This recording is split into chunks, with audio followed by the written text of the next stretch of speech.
gentileza de Free Time. Eres parte del panel. Eres combinación clave. Estamos con el panel de los días jueves. Verónica Pinilla, Hugo Herrera, Carlos Azócar. ¿Cómo están? Benjamín Trufela. ¿Ah? A ver, Benjamín Trufela. ¿Qué dije yo? Hugo Herrera. Hugo Herrera. Sí, ya me parecía que estabas un poco más flaco. Y más joven. Sorry. Y más rubio. Benjamín Trufela. Sorry, Benjamín. Me confundí. A lo mío. Ok. No es tan malo, Hugo Herrera. No es tan flaco. No sé. Oye, a ver. Partamos por cosas que son interesantes. Ayer el cardenal arzobispo Santiago fue, interrogado no es la palabra quizás, pero tenía que acudir al interrogatorio por parte del fiscal Emiliano Arias en contexto de una serie, él interrogado como inculpado por encubrimiento. Sati hizo una actitud que varios tienen y que está dentro de las facultades que tiene un imputado en este caso, que es ampararse en su derecho a guardar silencio y por lo tanto de esta primer encuentro de Sati con la justicia no prosperó demasiado fuera de conocerse esa noticia. Habló el abogado que negó cualquier tipo de violación en términos de derechos humanos de de encubrimiento incluso de Sati, pero sí quedó abierta una puerta porque vienen una serie de personas más que mañana que se pueden también amparar en el derecho de silencio. Mi pregunta es, ¿cuánto una iglesia que es además existe, la Iglesia Católica en gran medida existe para, voy a usar la metáfora cristiana de Cristo, claro, que es subirse a los tejados y gritar el nombre de Dios y hablar de las cosas. No es para guardar silencio precisamente, pero uno entiende de que en el caso de las minucias particulares que tienen que ver con los seres humanos de carne y hueso, a veces la justicia hace que las personas tomen decisiones y además están facultadas para ello. Pero no me cabe la menor duda de que desde el punto de vista de la imagen, Exacto. el que el arzobispo guarde silencio probablemente no era algo esperado equivalente a que guarde en silencio, no sé, el gerente general de un banco frente a una cosa, o incluso un político que tiene menor, significación su imagen ante la opinión pública que un cardenal arzobispo de Santiago, como lo ven ustedes. Sí, yo creo que hay una clasificación, digamos, muy clásica, que es finalmente de los juicios sintéticos a priori dentro de las distintas, digamos, variedades de juicios que existen con respecto específicamente a la moral y la ética, que es el plano específico donde se separa justamente la Iglesia, y es ahí y no necesariamente en el derecho, porque uno podría decir efectivamente acá no hay delito. No. Pero o no hay un delito todavía demostrado y eventualmente tampoco no hay ningún tipo de problema estrictamente procedimental cuando él guarda silencio, se acoge, como tú decías, a una facultad su derecho. Pero el asunto justamente está en el plano de lo ético y de la moral. Y la Iglesia, lamentablemente, en este caso, para ella, ese es justamente el lugar donde él se mueve y donde tiene su principal negocio, en la ética y en la moral. Y acá es justamente donde efectivamente nos encontramos con una situación en la cual se están confirmando una serie de cuestiones que, el abogado defiende y se va a la minucia de que recién se le había actualizado la carpeta investigativa y que por eso finalmente ellos no hablan. Pero hay una cosa que tú no mencionaste, Fernando, y creo que es sumamente importante, que es el hecho de que él planteó que la posibilidad de no hablar, en última instancia, estaba dada por la posibilidad de autoinculparse, de que él no quería autoinculparse y por eso no iba a hablar. Entonces hay una cuestión que, puede decirlo, por lo menos, es un autogol de parte de Sati y de su defensa, porque deja entrever que haya una cuestión que todavía no está muy clara en términos de la estrategia que se va a llevar a cabo. Y en última instancia, ya se devela y se muestra que hay una estrategia.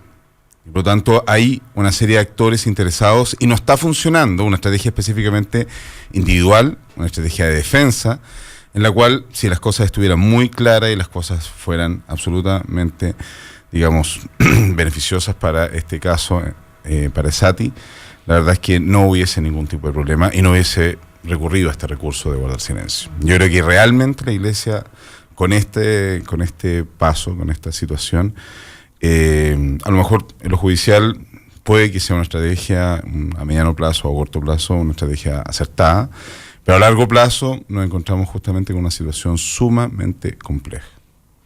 Benjamín. Yo estoy de acuerdo con Carlos y efectivamente Esati se está acogiendo a su derecho constitucional, pero acogerse a ese derecho tiene sentido cuando a uno lo va a beneficiar. Entonces uno tiene que preguntarse por qué a Esati le beneficia guardar silencio. Y acá yo creo que hay dos posibilidades, pueden haber quizás más que no alcanzo a ver, pero dos posibilidades que guardan relación con la estrategia judicial y que son igualmente graves. Por un lado, tenemos la posibilidad de que Esati se podría estar autoinculpando, que eso es gravísimo, pero por otro lado tenemos algo que es sumamente delicado para la institucionalidad del sistema de investigación. Y es que existe una desconfianza por parte de la Iglesia, en particular del cardenal arzobispo de Santiago, con respecto a la forma de actuar de la Fiscalía. Porque lo que el abogado decía es que le habían entregado la carpeta investigativa, pero no le habían entregado la totalidad de la carpeta investigativa. Y que, por lo tanto, habría una desconfianza con la transparencia, la prolijidad y, en última instancia, la buena fe de la Fiscalía. Y que es algo que se ha repetido no solo en los casos que tienen que ver con la Iglesia, sino también en casos que tienen que ver con financiamiento irregular de la política y con otros casos. Hay un punto que hay que tomar en cuenta. El próximo miércoles vuelve a haber un sacerdote dispuesto a ser interrogado como inculpado, y en este caso es el sacerdote Raúl Asbun. Él va a ser interrogado en su calidad de,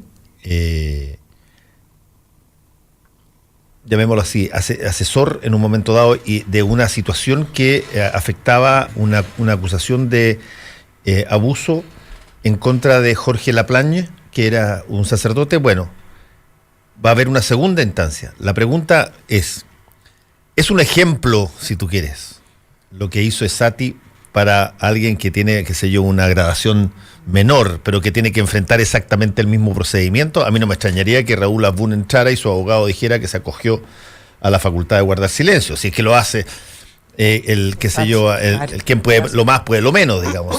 Si que lo hace el cardenal arzobispo de Santiago, ¿por qué no lo va a poder hacer un sacerdote? Sí, el problema es el siguiente. Yo creo que, mira, estaba pensando justamente ahora que hay un... Estoy hablando de eso en términos de imagen, no de facultades ni de derechos, porque los derechos tienen. Tienen que explicar por qué. Aquí yo creo que la ciencia social nuevamente nos puede echar una manito, y hay que pensar el tema específicamente del alto clero como un estamento. Weber, de alguna manera, cuando hacía la clasificación general justamente de la sociedad y veía el tema de la desigualdad, entendía que están las clases sociales y estaba en ese caso la discusión era con Marx directamente, pero además que está determinada por cuestiones económicas, pero además él establece el mantenimiento de ciertos estamentos dentro de la sociedad moderna y que son de alguna manera ya no solamente resabios de la sociedad premoderna, sino que además formas de distribución de los distintos recursos dentro de la misma sociedad moderna, y entre ellos justamente entendía que los estamentos y específicamente el alto clero, el ejército, correspondían a un tipo de parte de la sociedad en el cual básicamente el principal capital que ellos manejan, el principal, diciéndolo esta vez como en términos de Bourdieu, es el honor. Y finalmente en ese plano es justamente donde, en última instancia, los tipos se están jugando el honor. Y justamente en ese plano donde los tipos están saliendo tremendamente trasquilados. Yo creo que justamente es el tema que llama más la atención, porque los casos hoy día de violación y corrupción, falta a la moral y a la ética de la Iglesia, por decir lo mínimo, marcan un antes y un después. O sea, yo creo que lo que va a pasar de aquí para adelante con la Iglesia Católica nunca antes visto, en términos de la exposición que van a tener al mundo social, a sus propios seguidores, las cuentas que van a tener que dar. Es algo que yo creo que nosotros... Además, bueno, yo no soy parte de la Iglesia, pero me cuesta dimensionar a dónde va a llegar esta crisis. ¿Ah? No solamente porque las iglesias hoy día probablemente están más vacías que antes, sino más bien por el rol que cumple la Iglesia en la sociedad. ¿Ah? O sea, su estructura, cuál es el vínculo que tiene. Y yo creo que ahí estaba leyendo a Byung-Chul Han sobre la sociedad, sobre la sociedad de la transparencia, y ahí, gran libro ese. Y ahí a mí me llama la atención que, claro, que es algo bastante obvio, pero que cambia de alguna manera las reglas del juego. Es que dice, en la sociedad hoy día contemporánea ya no hay intimidad. ¿Ah? En la sociedad hoy día, más allá que nos guste o no, de alguna manera nos imponen un paradigma que es la transparencia y que nadie puede escapar de aquello. ¿Ah? Entonces, claro, está el derecho al silencio por parte del arzobispo, pero ¿hasta cuándo? Eso en algún momento va a terminar cediendo y va a tener que declarar y va a tener que informar. Y a mí me parece que ahí es donde la Iglesia tiene que tener una reacción que tiene que ver con el honor. ¿Ah? Entonces, si aquellos padres o curas normales son capaces y tienen que enfrentar a la justicia con honor, e informar y transparentar sus actos y hacerse cargo de aquello, el arzobispo también tendría que hacerlo. ¿Por qué no lo hace antes? ¿Por qué no él no da, de alguna manera, genera, digamos, las condiciones para que esta crisis se resuelva de mejor forma? Y yo creo que es porque efectivamente hay cosas que no puede decir hoy día que le son complicadas. O sea, sí es evidente que es así. Y va a tener que hacerlo. Entonces... Me parece mal por el arzobispo, me parece mal por la Iglesia, porque por otro lado la Iglesia, desde un punto de vista internacional, la estructura más internacional, está haciendo esfuerzos por limpiar esto, por abrir y por generar una transparencia que permita a los cercanos a la Iglesia volver a la Iglesia. Yo creo que esto es un paso para atrás. Benjamín. Sí, yo creo que lo que tú dices tiene que ver con lo que decía Carlos, es que en última instancia la Iglesia es un resabio premoderno. Y como resabio premoderno le hace difícil adoptar un principio que es, como tú dices, netamente moderno, como el de la transparencia.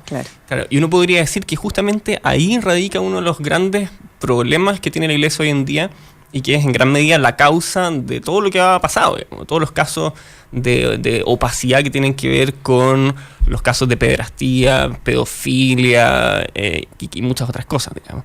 Y es que en el mundo occidental ocurrió la Revolución Americana y la Revolución Francesa, y esa Revolución Francesa prácticamente no tocó a la Iglesia. Y los principios liberales y democráticos no penetraron en la institucionalidad de la Iglesia Católica. Uno de ellos, por ejemplo, el principio republicano de la división de poderes, no está integrado dentro de la forma de organización de la Iglesia Católica. Y eso pena contra las formas que tiene de ella misma de reaccionar frente a sus propios problemas. Totalmente. O sea, uno podría decir, después del Concilio Vaticano II, que se le dio tanta importancia al rol de los laicos, pero eso no se materializó prácticamente en nada más que hacer las lecturas. Entonces uno podría decir, ¿por qué no la Iglesia Católica le da a los laicos el control de su burocracia? ¿Por qué tienen que estar los curas haciéndose cargo de la burocracia de la Iglesia? ¿Por qué no pueden ser abogados laicos quienes se hagan cargo de la administración de justicia? ¿Por qué tiene que ser el obispo juez y parte?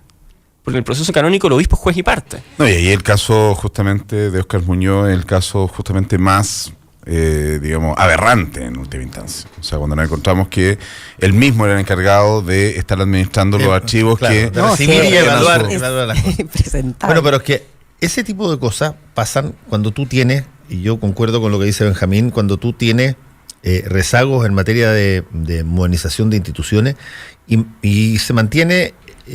lo hemos dicho varias veces acá, el Vaticano como la última monarquía, qué sé yo, estrictamente a la antigua, que va quedando.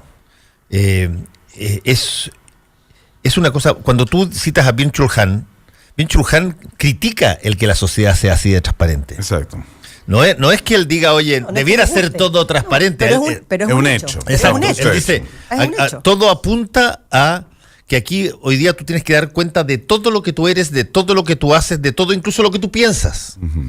El espacio de la intimidad, que era algo absolutamente propio, algo absolutamente, se ha ido diluyendo en esta compulsión por la transparencia. Javi, en último caso se destruye el misterio y la posibilidad de seducir. Exactamente. Hay un montón. Bueno, eso Byung-Chul Han lo trata muy bien en este libro sobre la sociedad de la transparencia.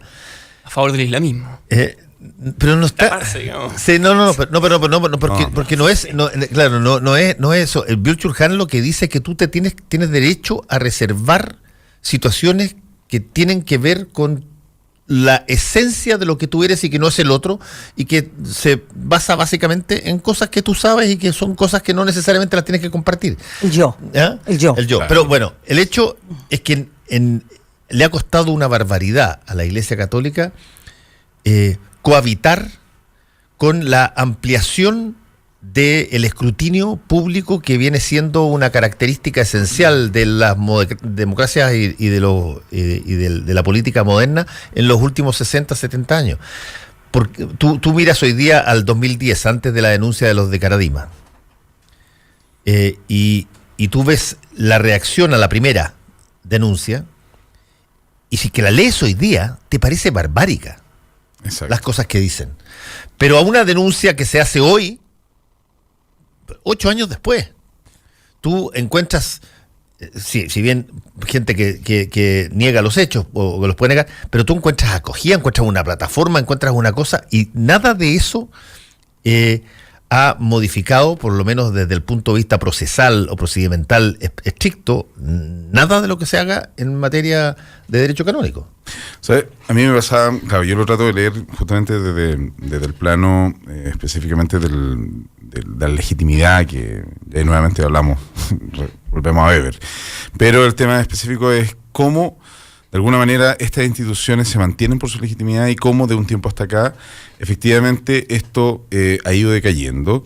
Y no solamente decae en el plano, digamos, de los grandes poderes, sino que además justamente la posibilidad de que la gente siga en la Iglesia Católica.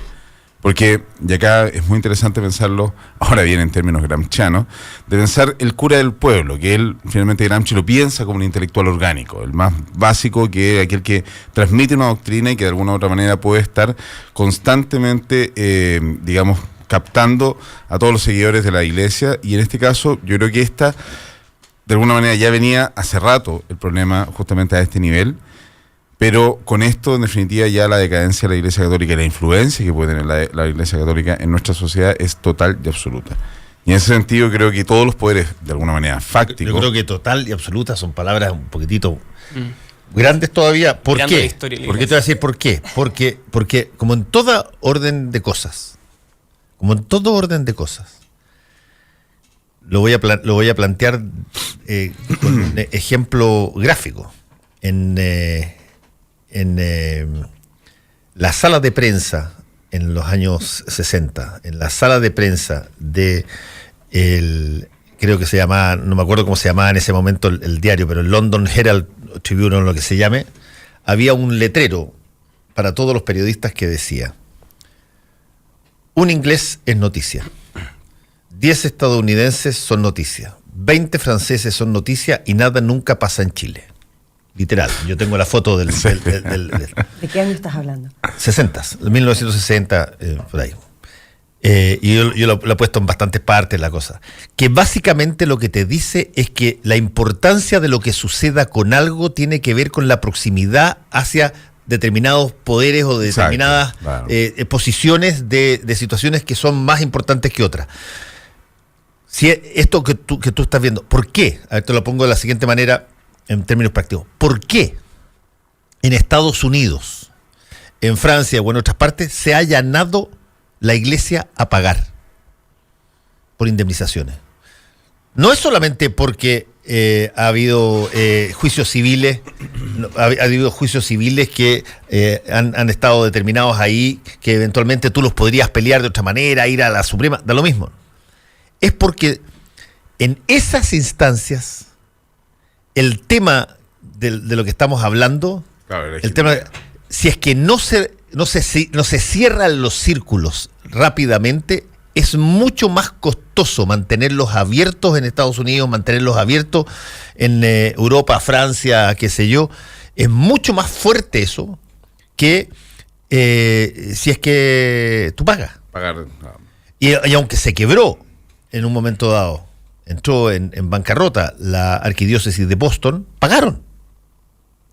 Y ahora pagaron. Acá tú puedes discutir una barbaridad sobre si tiene que ir a declarar, sobre tiene que ir a cuestioncitas, pero cuando tú sugieres siquiera el caso desde el punto de vista de la indemnización o reparación que tiene que haber por un mal causado, automáticamente te dicen, no, basta con la aceptación de que estuvo mal hecho. Es que yo ¿Por creo, qué? Porque somos el país donde no pasa nada. Es que yo creo que también tiene que ver con cómo se configura la sociedad civil también, y cómo se comporta en este tipo de crisis o de situaciones, porque me cuesta imaginarme una sociedad civil chilena en los 60 o en los 80 siendo capaz de configurar una posición en contra de la Iglesia Católica. Ahora, entendiendo y conmemorando los 30 años del plebiscito, uno de los elementos que para mí eran más llamativos de ayer, de un video que apareció, donde habla Alejandro, no sé si lo vieron, es que dice, finalmente lo que le pasa a la sociedad chilena es que perdió el miedo. Y para mí es una cosa muy, muy bonita, porque además lo hizo de una manera que genera mucha emoción. Y yo creo que también con la Iglesia Católica pasó lo mismo, más allá de lo que, estoy de acuerdo con lo que tú planteas, pero también tiene que ver con la capacidad que tengan la sociedad de poder criticar y cuestionar sus propias instituciones que le han sido finalmente tan buenas y tan útiles.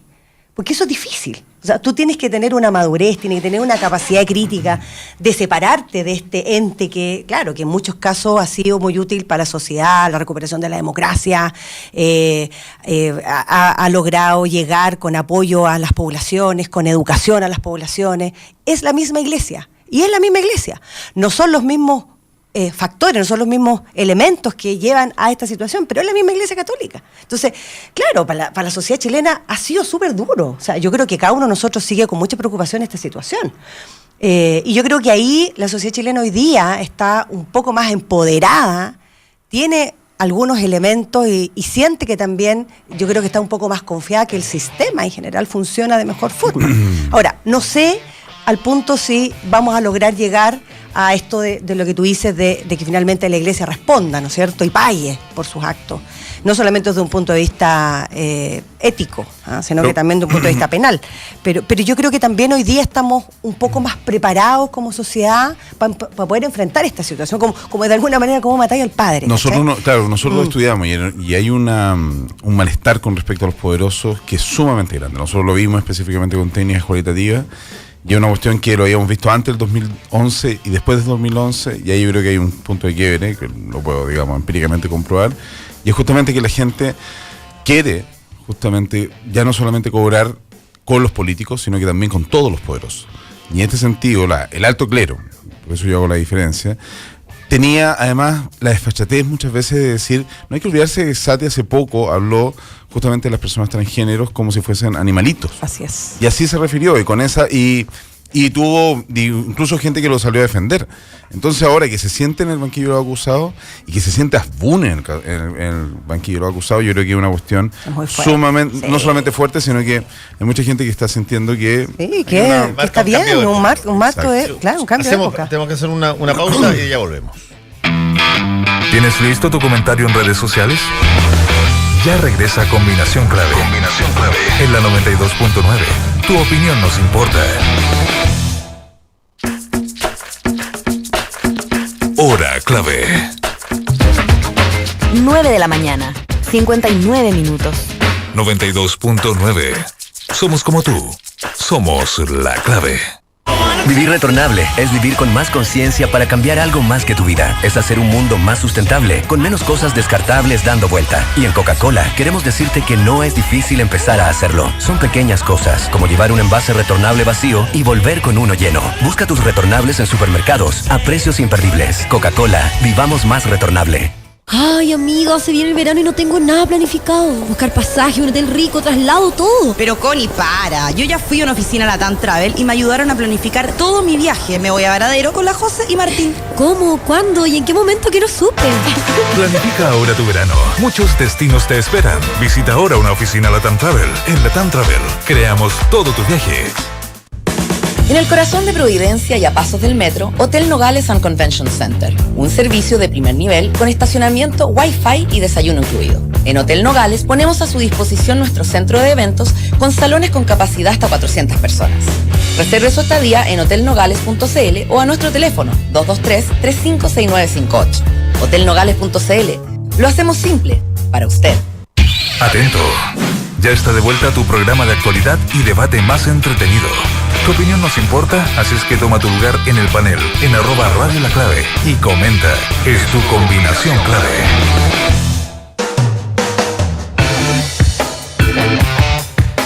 Dale adiós a las excusas y haga que las cosas pasen. En octubre Banco Security lo apoya para que viaje como quiera y donde quiera. Cambie su auto o también puede renovar su hogar con los mejores beneficios con su tarjeta One o solicitando su crédito de consumo a tasa preferencial. Más información en bancosecurity.cl. Este jueves 18 de octubre, Sheraton Fest, cervezas y mini degustaciones de hamburguesas en las terrazas del Sheraton Santiago. El secreto del éxito está en tomar riesgos y superar desafíos. Viva la vida Concho tomando buenas decisiones. Batería Hankook, mucho más. Participe por entradas dobles para el concierto de KC and the Sunshine Band, invitado Earth, Wind and Fire, a realizarse el sábado 20 de octubre del 2018 en el Movistar Arena. Solo tiene que comentar la foto del concurso y etiquetando a la persona con la que le gustaría ir al concierto. Participan todos los que comenten en Facebook, Instagram, en Twitter con el hashtag Combinación Clave. El jueves 17 de octubre se sortean las entradas gentilizadas de Free Time. Somos opinión. Somos la clave. ¿Me van quería decir algo más, Benja? Porque ya voy a cambiar de tema, así que... Sí, ¿Vamos a hablar del 5 de octubre? Solo para ponerme un poco optimista con respecto al punto, digamos. Nada, que Carlos estaba hablando del sentimiento antielitista más o menos transversal que hay en la sociedad y que alcanza también a la élite de la Iglesia Católica, pero creo que siempre es importante recordar que eso es algo que tiene que ver con la jerarquía de la Iglesia Católica, con el clero principalmente, y que la Iglesia Católica es algo que es más amplio, y que de alguna manera lo que estamos viendo es algo positivo, y que es un fenómeno, un proceso de crisis, y que no necesariamente tiene que concluir en un desprenderse de la Iglesia Católica, quizás abrazar otro tipo de instituciones, porque en gran medida los principios en virtud de los cuales se está criticando en este momento la Iglesia Católica son principios que han nacido al alero de ella misma. O sea, como decía Fernando al principio del programa, el ideal de la transparencia es un ideal en última instancia evangélico, y que ahí mismo están las raíces y los elementos para realizar la crítica y para tener un nuevo comienzo, digamos. O sea, la Iglesia ha cambiado a lo largo de la historia. Probablemente el periodo contrarrevolucionario hizo que se pusiera más granítica. Tú dices, ha logrado adaptarse. Sí, claro. Y yo creo que están ahí los elementos, las herramientas para renovarla. Sí, bueno, eso queda a juicio de los católicos. Sí, claro, dentro de los que me incluye. Ya, déjame tocar otro tema que es interesante. La Corte Internacional de Justicia de La Haya, que nos dio un 8-0 en materia de argumentos y un 12-3 en materia de votación a favor por la situación boliviana. Mucha gente cree que se reunió nada más que para este litigio. No, ayer hizo una cosa de esas que son inéditas. La Corte Internacional de Justicia ordenó a Estados Unidos detener las sanciones contra Irán.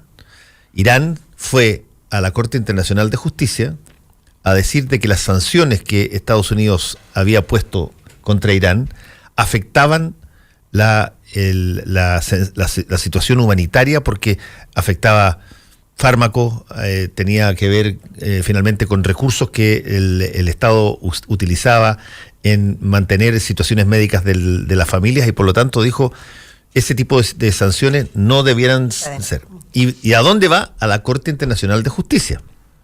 Y la Corte Internacional de Justicia ayer planteó, por ejemplo, la adquisición de material bélico, medicamentos y bienes relacionados con la seguridad de la población civil por parte de Irán son derechos que tienen que estar cubiertos por el Tratado de Amistad y por lo tanto no pueden ser objeto de sanciones.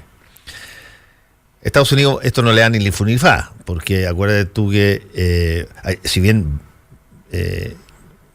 Trump le da exactamente lo mismo, es uno de los 5 votos en el Comité Permanente de Seguridad de Naciones Unidas, que tiene derecho a veto. Por lo tanto, si esta cosa se pasara a la Asamblea General de Naciones Unidas, le bastaría comentar. Pero es interesante ver que hay ciertas cosas que están pasando en determinadas materias que alteran la rigidez con que nosotros vemos cómo el mundo se mueve, digamos, y que básicamente son 2 o 3 intereses los grandes y que los chicos no tienen ni una posibilidad. Nosotros somos chicos, necesitamos la multilateralidad porque de otra manera, en términos individuales, nos comen. Acaba de volver a pasar con Irán en este tipo de circunstancias, lo que da pie, a mi modo de ver, para que uno revise a veces la facilidad con que nosotros argumentamos cómo debiéramos salirnos de ciertas instancias porque no nos convienen. Pero es que, bueno, hay un puro gesto. Hay un puro gesto que es decidor justamente de la postura contraria a la que tú estás planteando, y que efectivamente es Piñera mostrando esa foto de la bandera. Es sumamente decidor de una imagen totalmente distinta a lo que tú estás planteando. Que dice, bueno, no, en realidad somos un pedacito, estamos acá adentro, chiquitito, pero estamos muy cerca, estamos en el corazón no ha sido ese considero como parte de. No ha sido el estudio, semiológico más, más, llamémoslo así, más creativo de la moneda. Nosotros nos orgullecemos tanto de nuestra política de Estado en materia internacional, pero a mí me da la impresión de que de repente esa política de Estado es tan acotada. Es tan acotada, ese pareciera que se redujiera únicamente a la dirección de fronteras y a la Direcon, digamos. Tal cual. Sí, y no tenemos ningún tipo de planificación estratégica en materia internacional con respecto a los grandes movimientos que están ocurriendo en el mundo. Porque no tenemos diplomacia seria. O sea, para poner un ejemplo bien concreto, digamos. O sea, en el mismo momento en que Chile estaba, toda la atención del país, preocupado de lo que estaba pasando en La Haya, Chile le está regalando el litio a los chinos, digamos. Exacto. Le está regalando el litio a los chinos y mientras tanto nuestra contraparte en el juicio, Bolivia, se está encargando de hacer alianzas políticas con Alemania para poder empezar a producir baterías en Bolivia. Chile entrega el litio y Bolivia se preocupa de darle valor agregado. ¿Y qué es lo que hace Chile? ¿Qué tipo de política internacional tiene Chile? O sea, si uno mira todas las tensiones que existen entre China y Estados Unidos, entre los rusos y los chinos y Estados Unidos, el aislamiento en el que está quedando Europa y cómo Europa está pagando el pato con la situación que se está produciendo en Medio Oriente, uno dice, chuta, ¿para dónde va la cosa? Si uno analizara la historia universal, o más bien, como Occidente narra la historia universal, uno podría mirar, bueno, hay un primer momento en que la historia universal se concentra en la cuenca del Mediterráneo. Los actores principales son Europa y Medio Oriente. Un segundo momento en que la historia universal se concentra en el Atlántico. Y ahí tenemos a Estados Unidos e Inglaterra dominando el mundo. Pero yo creo que ya estamos entrando de lleno, digamos, a un momento en que es el Pacífico el lugar donde se van a desarrollar los hitos más importantes de esta historia universal. Y ahí Chile tiene un rol importantísimo del cual no ha tomado conciencia. O sea, Europa no tiene salida al Pacífico. No, y digamos, el principal interlocutor, digamos, de Europa en América es Brasil. Y Brasil está en su momento hecho pedazo, totalmente desarmado. Y en general, todo lo que ronda a lo que se ha llamado el Foro Sao Paulo está también prácticamente desintegrado. Y es una oportunidad histórica para que Chile piense más allá de criterios meramente económicos o de resguardo de fronteras en una política de integración, de alianzas que permita resguardar la independencia con respecto a China y Estados Unidos. Benjamín, que han aparecido poderes muy fuertes, muy potentes que quieren eliminar todo vestigio de multilateralidad y de cooperación internacional en términos de organizaciones que vayan más allá de un solo país. El caso de Trump es particular. Mira lo que hace con Canadá y con México, donde te los sientas separadamente a uno a otro, les ponen la pistola arriba de la mesa, les dice esto lo toman o lo dejan, y bueno, los dos tuvieron que aceptar, pero simultáneamente se te retira de cuánto pacto hay y por lo tanto, para los países chicos que individualmente, si es que tú vas a negociar, te pueden hacer pedazos con los grandes, la multilateralidad empieza a ser amagada porque se nota más en Trump. Pero mira tú que la cosa puede dar un giro patético. lo que pasó con el Brexit. Inglaterra toma la decisión de salirse de la Unión Europea, y cuando va a tratar de poner condiciones para que ciertas cosas lo dejen seguir haciendo y otras cosas no, los restantes países le dicen a Inglaterra: no, tú te quisiste salir, te vais del todo, chao, good night.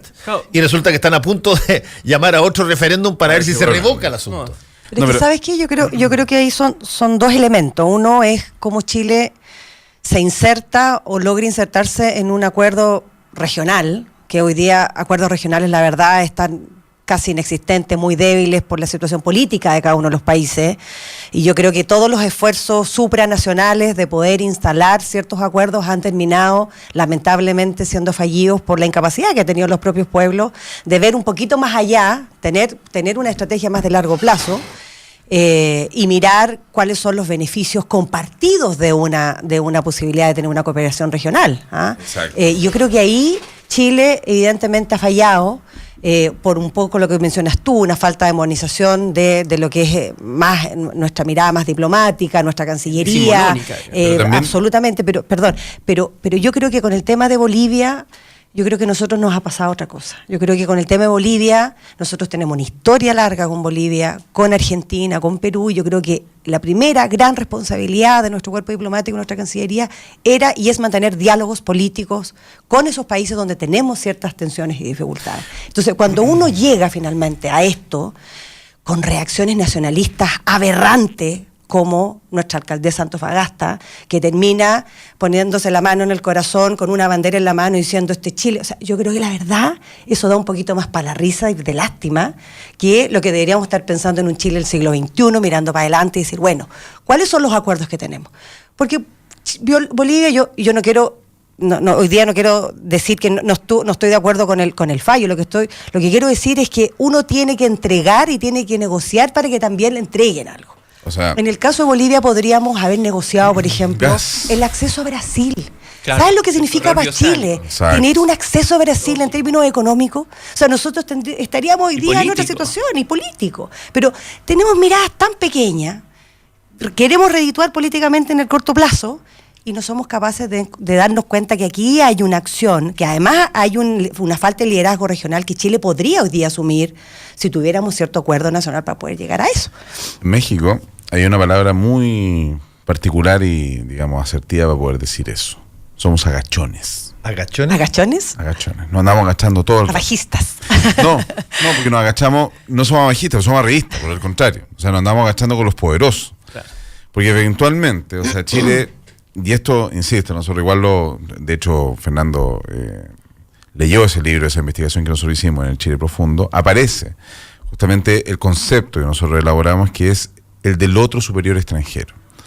Y la idea que existe justamente en el discurso de la gente, y yo creo que eso de alguna manera es propio de la hegemonía política y que se ha traspasado y que ahora se ha visto justamente porque los apoyos no solamente fueron de la derecha, los apoyos justamente fueron los más aberrantes, justamente, y parten del presidente. O sea, si el presidente repartiendo banderitas en toda la moneda para que se celebrara el fallo, es una cuestión que ya uno puede decir, bueno, esta cuestión viene de muy arriba. Cuidado, claro. Y el asunto pasa básicamente por la posibilidad de generar un tipo de desarrollo distinto, un tipo de desarrollo integrado a Latinoamérica, y por el contrario, tener una visión con respecto a que nosotros somos los mejores alumnos dentro de una clase en la cual están todos los demás muy atrasados y que están haciendo un tipo de desarrollo que es, y están tomando un camino que en última instancia es total y absolutamente equivocado. Y ese tipo de cuestiones es lo que finalmente uno dice, de verdad nos ha hecho muy mal, porque finalmente... pasa con el tema de la migración. Esta es una cuestión que no solamente tiene que ver específicamente con la diplomacia, sino que tiene que ver específicamente con muchas cosas que nosotros a diario vemos cómo enfrentamos los chilenos la relación con el otro, la relación con nuestros, digamos, vecinos, con los migrantes latinoamericanos, porque nadie tiene ningún problema con respecto a la migración.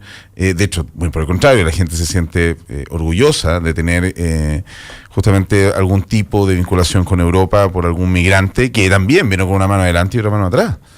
y eran igual de pobres, o quizás más pobres y miserables que los migrantes que están llegando de Venezuela, que están llegando de Colombia, que están llegando de incluso Haití, y finalmente la gente considera que, claro, como vienen del barrio y vienen de este barrio malo en el cual lamentablemente nos tocó vivir, nosotros estamos y tenemos que rechazarlo. Y la verdad es que, claro, la miopía, porque además, por último, si fuésemos coherentes con todo este discurso nacionalista. Pero una de las cuestiones que eventualmente, y que salió que está muy a la vista, y que de alguna manera las redes sociales explotaron, las redes sociales un poco más críticas con respecto al fallo de la Haya, que era, bueno, ¿a quién demandamos? Era un tuit, o sea, que era fabuloso y que daba en el clavo, y decía, bueno, ¿y a dónde nosotros demandamos para que el mar sea chileno? Si no le dimos mal a Bolivia, por último, bueno, que tengamos más para Chile. Ahora, perdón, pero yo creo que, estando de acuerdo contigo, yo matizaría, porque acá las responsabilidades políticas son compartidas. O sea, Bolivia tampoco es que haya ayudado mucho en esto de la integración y el entendimiento. No, por cierto. No, claro, sí. Y claro, y así como nosotros agachamos el moño con los gringos, digamos, yo diría que los bolivianos han hecho su resto también con los chinos, ahora últimamente también en una cierta medida. Los chinos ahora le están regalando armamento, les regalan, no se lo venden, les regalan tanques a los chinos. Se los pasan, toman, úsenlos, y si les gustan, bueno, se los vendemos a un precio accesible, digamos.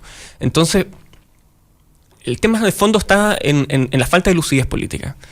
Son muy pocos los debates políticos a nivel parlamentario, a nivel presidencial, donde se discutan cuestiones de política internacional. Porque la política internacional es una materia de Estado y que se desarrolla a nivel de Cancillería.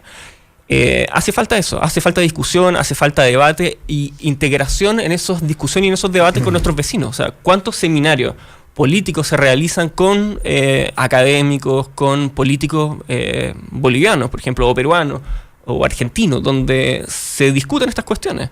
Si al final somos un país muy chico para tener una política internacional únicamente chilena. Sí. Estoy de acuerdo.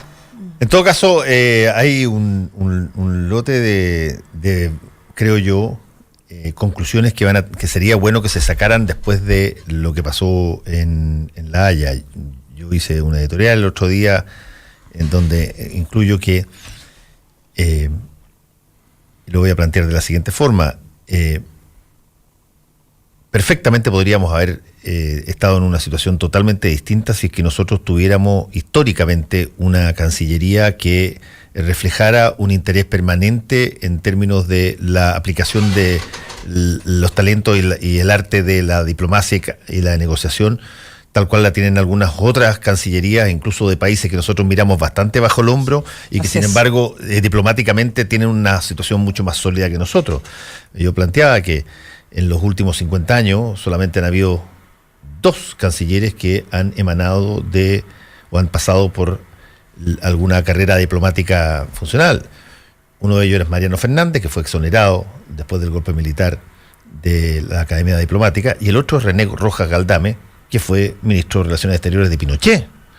Todo el resto, tú puedes ser escritor, puedes ser abogado, puedes ser amigo del presidente o la presidenta, puedes ser dirigente de partido, puedes ser converso, puedes ser lo que tú quieras. Y terminas siendo ministro de Relaciones Exteriores, que es una de las cosas más yo te diría, trascendentales, y hoy día se nota mucho más que antes, cuando están cambiando todas las fórmulas clásicas en cómo se ordenaba el planeta. Bueno, nosotros tenemos una cosa donde finalmente quienes nos tienen que defender son los abogados. Los diplomáticos, tú llegas cuando se meten los abogados siempre las cosas... Cuando se meten los abogados la cosa cambia, entra por un carril totalmente distinto. Exacto. No es que sean malos, no es que sean pecas. Se acaba la política. Se acaba la política. Lamentable, o sea, el diálogo se termina. Y eso quizás es una buena oportunidad, planteaba yo, una buena oportunidad para que la cosa se deje de pensar como se piensa en Chile, todo bajo los criterios del mandato presidencial. 4 años máximo. Todo corto y todo que redunde en poder tratar de reelegir a la coalición gobernante. Lo que tú estás planteando tiene, para ojos de organismos internacionales, mucho que ver con las capacidades de desarrollo de un Estado. O sea, la posibilidad que tenga un Estado de separar sus funciones de Estado con las funciones de gobierno, que uno lo ve muy coyuntural, es sustantivo para la capacidad que tenga el Estado de autosostenerse, ser independiente en el tiempo. Y lo que nos está pasando en Chile es que vivimos ciertos espacios de desarrollo en ese ámbito, pero hoy día son esfuerzos aislados. En la medida que tenemos una crisis, en la medida que hay una situación política complicada, tenemos ciertos avances en separar Estado con gobierno. Pero eso, por ejemplo, Servicio Civil en Inglaterra lo tiene absolutamente claro hace mucho tiempo, los franceses lo tienen claro, Nueva Zelanda avanzó rápidamente en eso. Perú lo tiene claro. Perú lo tiene súper claro. Bolivia tiene Brasil una cancillería mucho mejor que la nuestra en términos de profesionalización. Se refleja la institucionalidad, pues, de tener un jefe, de que en nuestro caso con el jefe de Estado es el mismo que el jefe de gobierno. Ahora, incluso si nosotros definimos que nuestro canciller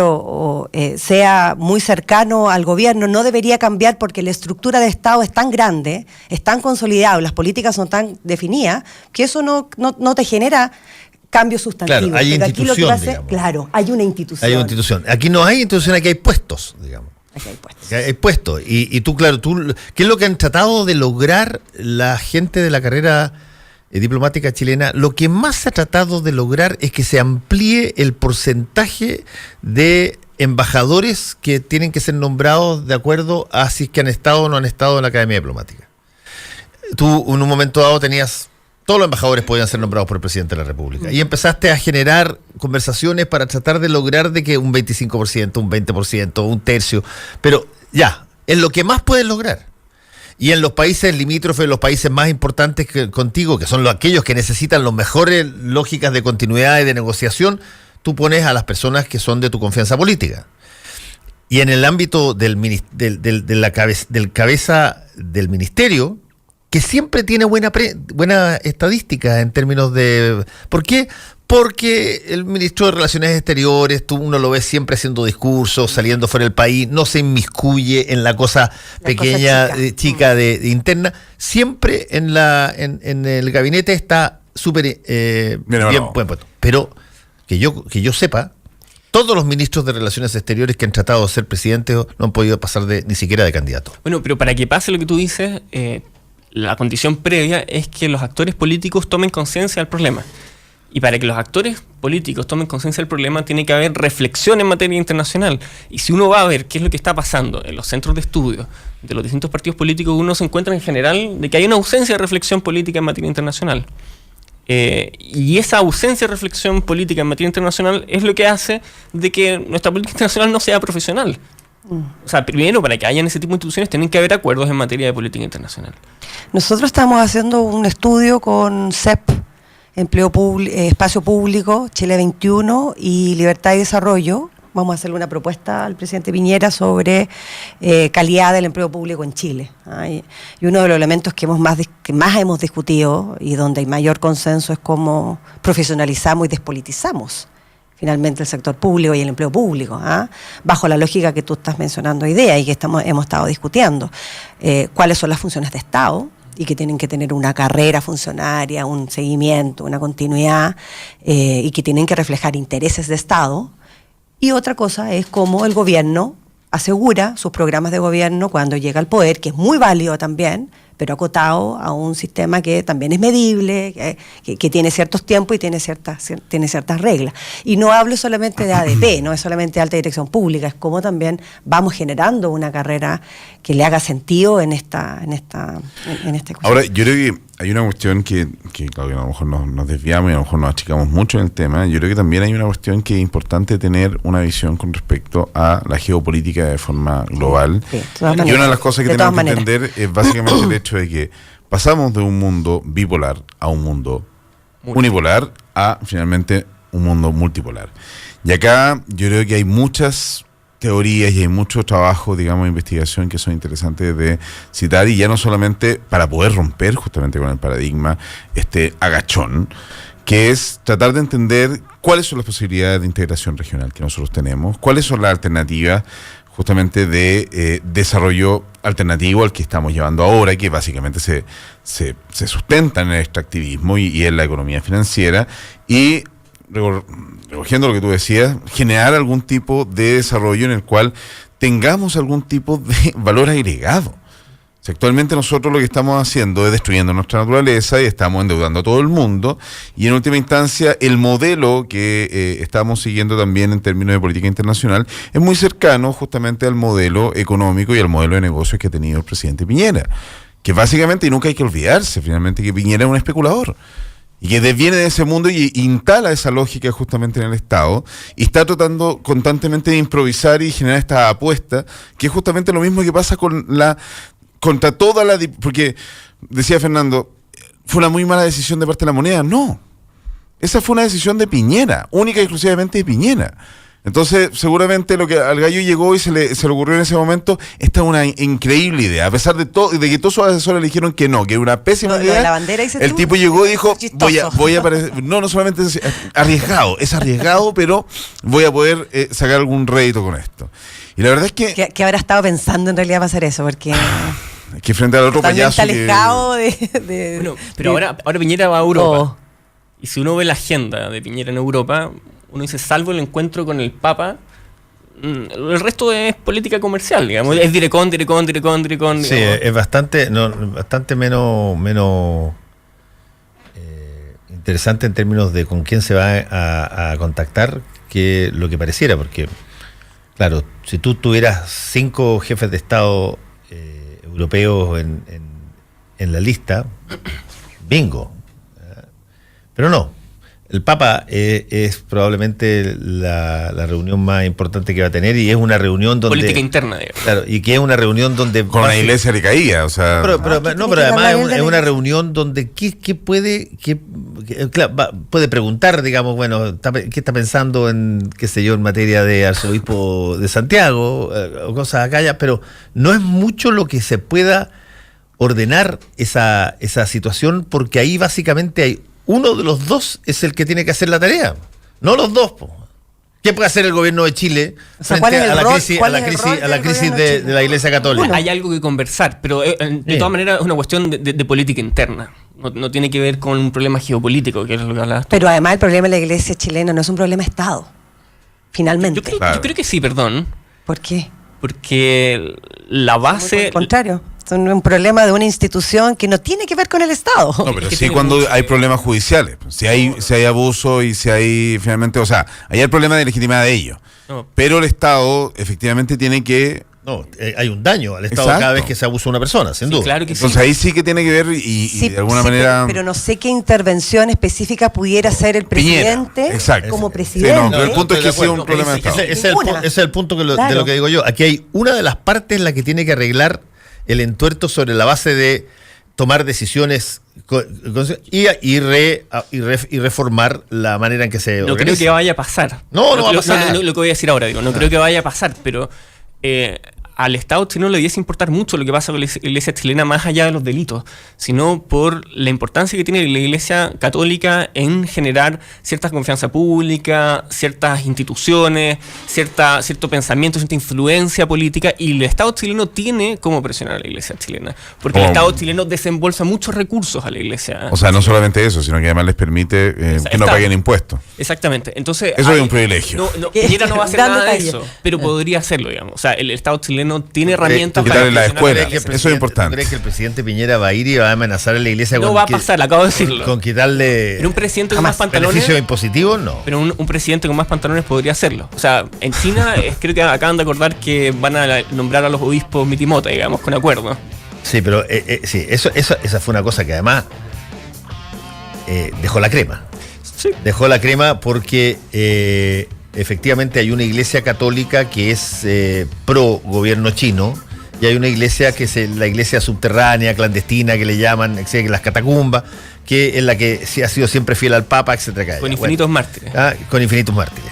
Y la iglesia pro gobierno chino ha nombrado obispos sin preguntarle al Papa. Y el Papa siempre consideró que ellos no eran obispos ni nada. Y se hallan ahora a reconocer a los obispos de la iglesia oficial china, y los de la clandestina o de la que han sido Vaticano y férreos seguidores de la pregunta, pero oye, pero y nosotros nos dejaste vendiste la casa y nos dejaste clavados en el closet, y nosotros ahora sí que nos van a pegar por todas partes, lo dice el propio arzobispo. Claro. Zen. Eso muestra la flexibilidad de la Iglesia Católica, por eso es importante. Y que está en un momento, pero eso lo puede hacer China. Bueno, pero Chile puede hacer otras cosas. O sea, Chile en algún momento nombró, los presidentes chilenos nombraron a los obispos. Bueno, porque cuando había concordato. Cuando había concordato, y Argentina hasta hace muy poco, y no sé si lo sigue haciendo, en el sentido de que tú consultas al gobierno si qué te parece tal persona y el gobierno dice sí, me parece muy bien, y por lo tanto tú generas un nexo donde no va a haber nunca alguien que te moleste mucho. Eso se llama concordato y hay algunos países que todavía lo tienen en el nombramiento de los obispos. Chile hace mucho tiempo que lo eliminó, sí, claro. Argentina hace muy poco que lo eliminó.